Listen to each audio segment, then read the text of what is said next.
Олар айтады, маған керек емес, мен өзім трансформаторым бар, линияны біз үйрет етеміз, сөйтіп не қыламыз. Еще ол әңгіме қозғалып жатыр. Содан кейін барып біз мына көшеге қарай Байсейітова көшесінен питание алып Жағалау көшесіне өту керекпіз. Өтетін коридор жоқ.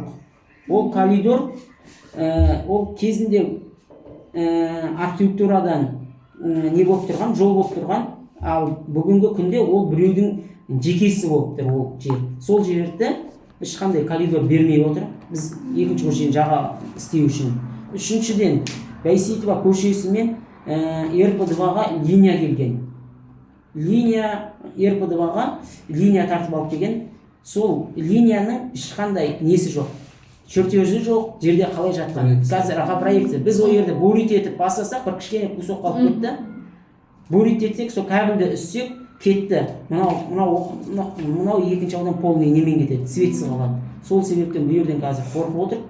Не жоқ па сізде кабель? Кабель искательді салып жатыр. Кабель искательді салғанда да қанша жер біз қазір өшіріп, қанша күн болды. Сол линияларды восстановить етумен жәлік болады. Өшіп жатыр, су жоқ, свет жоқ, су жоқ, свет жоқ деп. Бізде бірнеше одан сұрақ болды. Так, Жангелдин көшесі. Жангелдин көшесі. Пушкин Айша деген сұрамайсыз ба? Қазіргі таңда Қызылмен бар ма нелерде? жұмыс нормально жүріп бітті.